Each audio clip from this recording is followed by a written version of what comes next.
Hey, yo, what up, fans of the fucking what? Fans of the fucking sport. That's right. What up? It's Lamech with Selah Sports TV back at it again. Chill.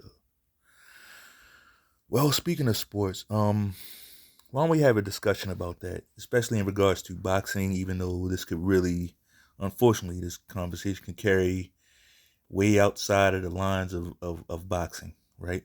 This could actually go way outside of the line of sports. So let's talk about it. The sport of boxing is at a crossroads. I've been saying this for a while.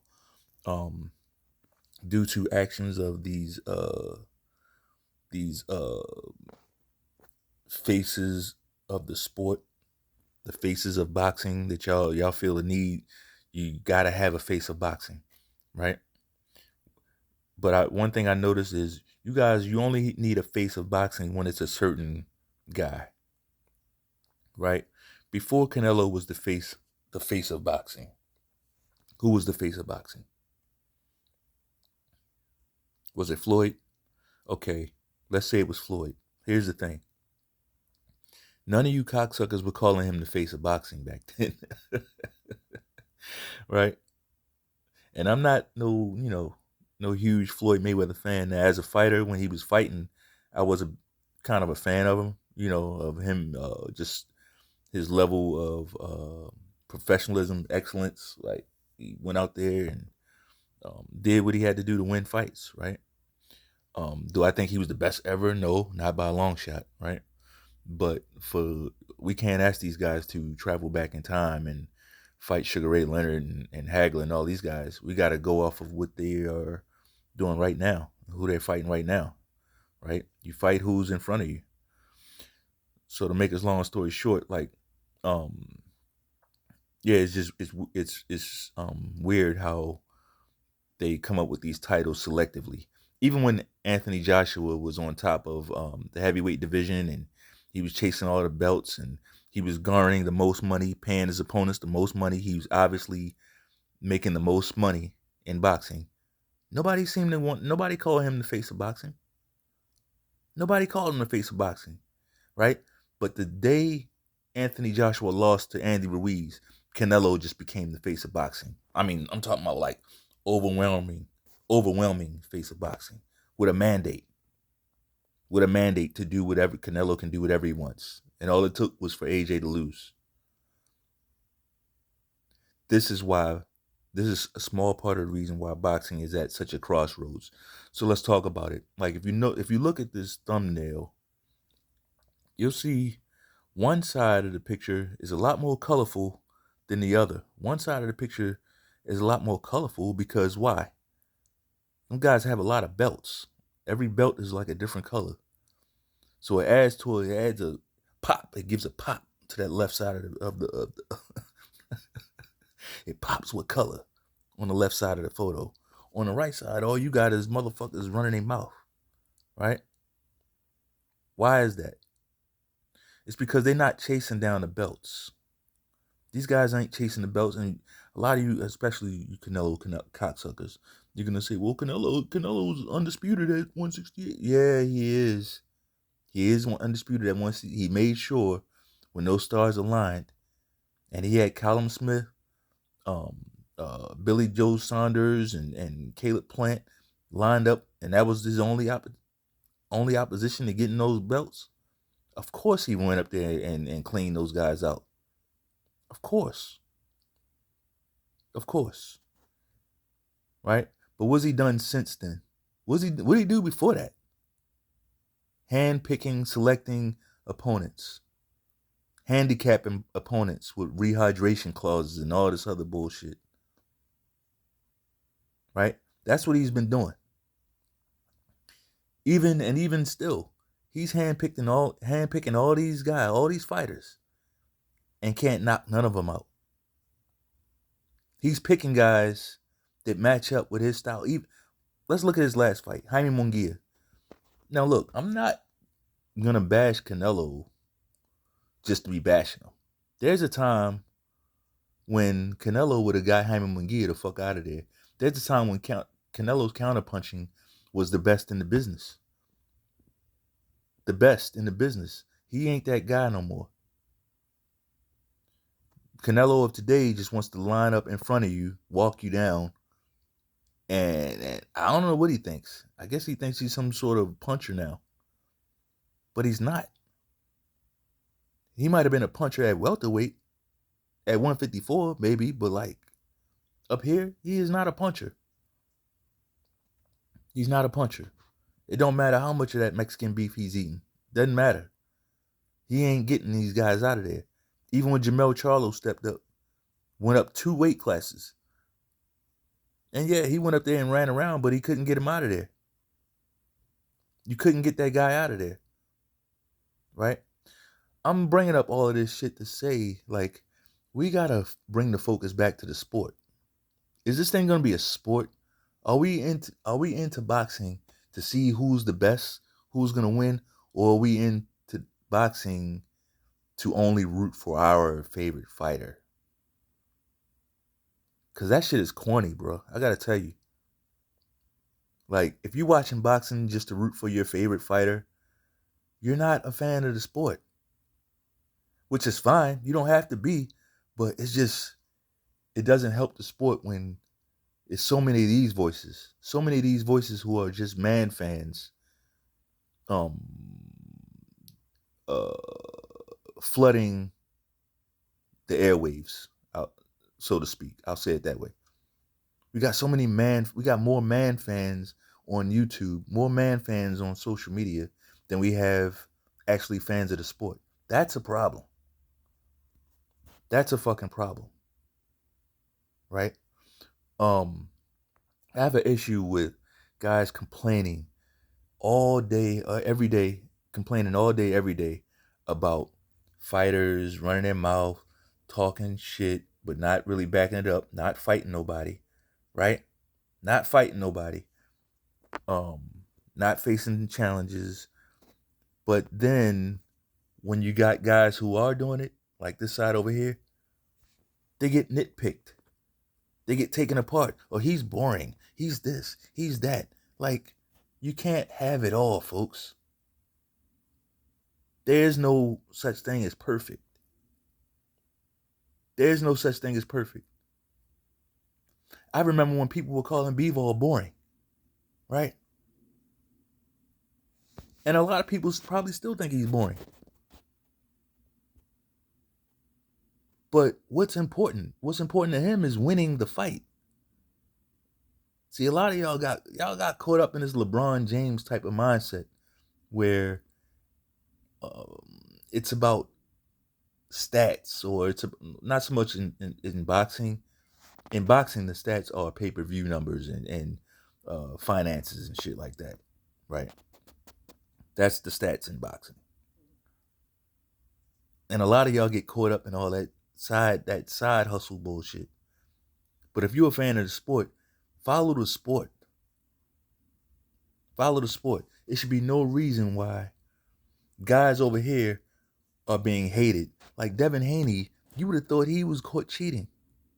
Devin Haney and Shakur Stevenson are hated more than Tank Davis, more than Ryan Garcia, a drug cheat, more than Tyson Fury, another drug cheat, more than Canelo, another drug cheat. You got guys who cheat the actual sport who get more love and appreciation than guys who followed all the rules, right? Trying to fight all the top guys.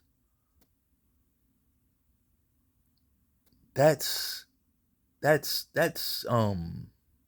pretty fucking sick. And it says a lot about the men that are guilty of this bullshit. It says more about you guys. Terrence Crawford received so much hate, and all he wanted to do was fight the guy that y'all said was the best. But see, that's where the problem comes in. You man fans, y'all get offended when somebody wants to fight your favorite fighter. Right? You'll like a fighter until he wants to fight your favorite fighter, and then you start despising him. That's bitch behavior. You acting like a bitch right now.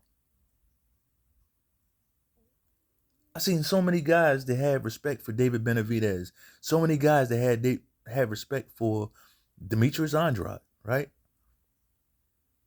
So many guys that had respect for Devin Haney, Shakur Stevenson, until they challenged the wrong guy. Tank Davis fans started hating Devin Haney when he challenged Tank Davis.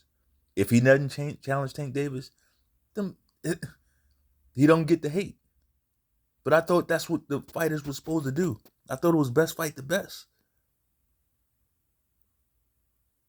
I thought it was that, right?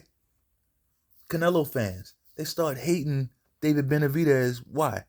Because he wants to fight Canelo. He wants to fight Canelo. That's what he's supposed to want. Now the new thing is, oh, Shakur, he's so boring. He's boring. Like, do y'all really give a fuck about his money? All right, if he's boring, let him struggle financially. Don't watch his fight. It's very simple. If Shakur Stevenson is so fucking boring, don't watch. If he's so boring, there's no way he should be getting all those views on ESPN. And I know some pocket watching cocksuckers going to come up. Yeah, but those fights, there's not pay-per-view. Those fights are free. Isn't that better for you? Why do you care if his fights are free or not? That's what I'm saying. The pocket watching. Y'all got to stop with this fanager bullshit, man. As it pertains to boxing, you motherfuckers are only consumers. That's all you are. A consumer. You ain't part of nobody's camp. You ain't nobody's manager. Right? You ain't part of no promotion. None of this. None of this. You're a boxing consumer. So if his fights are free on ESPN, what does that mean? You get to watch it for free. That's it. And if his fights are that boring, nobody will be watching. Nobody will be watching. And if you want to turn this into his pay-per-view, look, the guy that y'all saying is so popular, nobody's buying his pay-per-views. You motherfuckers ain't buying his pay-per-views. He sold less than 200,000 pay-per-views. So what are we talking about? What are we talking about? A bunch of so-called boxing fans that care so much about how Shakur Stevenson sells. And the only reason you want him to change his fighting style to become more entertaining is so that he can make more money, right? That's what y'all are telling yourselves. You full of shit. You full of shit. It's all a play to. And Devin Haney, I wish he had played his card a little bit differently against Ryan Garcia,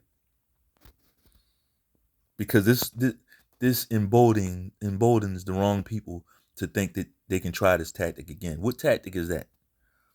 The tactic I'm talking about is the one where you talk so much shit to a fighter, you call him boring, you say he's running, even though Devin Haney he barely moves, right? He was a lot more elusive than he has shown recently, but Devin Haney is not a runner, right? But the idea is to disparage these guys' fighting style, call them boring so much to influence them to change their style, right? To start standing right in front of guys. And it worked for Devin Haney. Ryan Garcia got under his skin so much that it convinced Devin Haney that he was a showstopper. He was a knockout guy. He tried to knock Ryan Garcia out standing right in front of him. When actually, if you watch that fight, those whole middle rounds, by the time the middle rounds were over, Devin Haney was in full control of that fight. He was winning going away. And then he decided to get a little greedy, right? He thought he was going to be able to stand in front of Ryan Garcia and hurt him. And no, we know that wasn't the case. So now you want Shakur Stevenson to do the same thing. And Shakur told you right then and there, I'm not doing that. I'm fighting to win. And that's exactly what he should do. If you cocksuckers are that hell bent on, like, if he's boring, then you shouldn't have nothing to worry about. That just freed up a slot for you to find something else to do when he's fighting.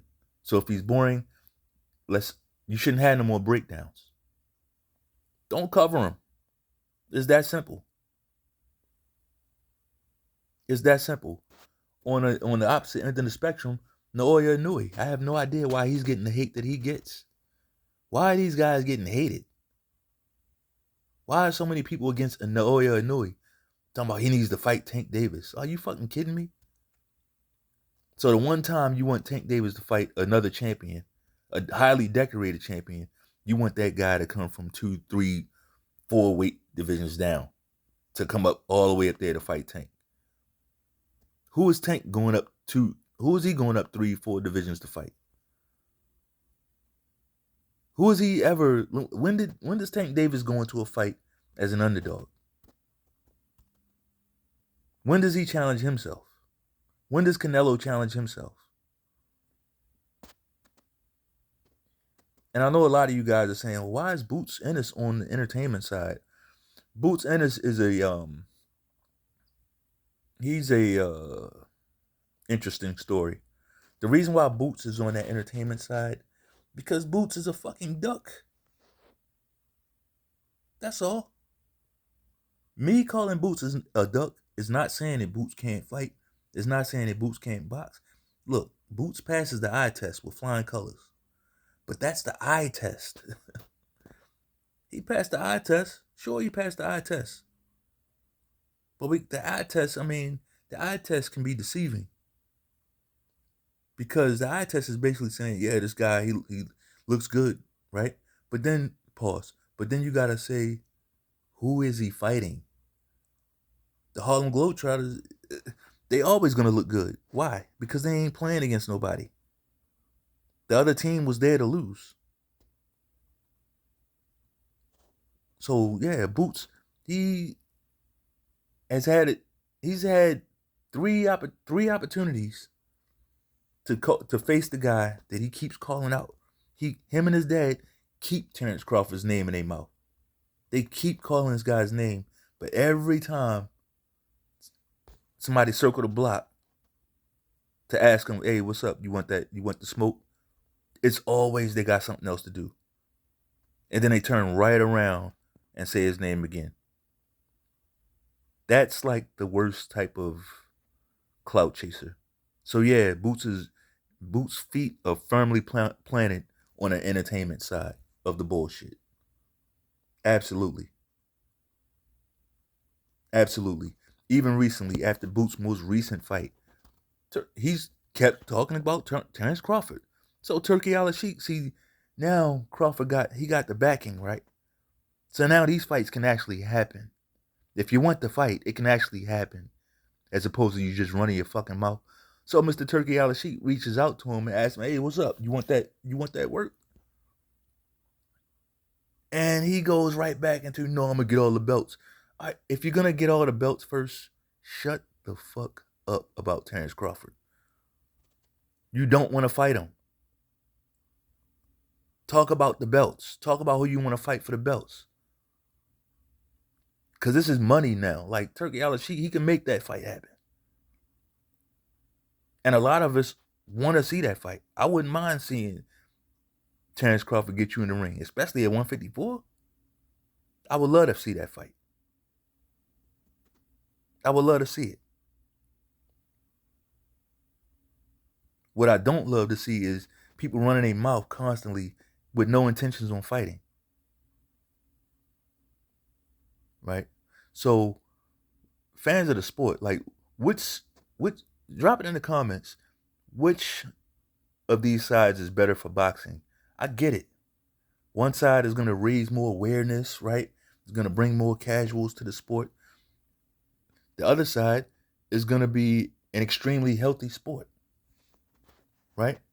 Which, in my estimation, having a healthy sport just has its own rewards. The sport is awesome. It doesn't need any gimmicks, bells, whistles. It doesn't need any of that. It doesn't need any of that. But anyway, that's just my opinion. If you like the video, bang off on that like button one time. Peace.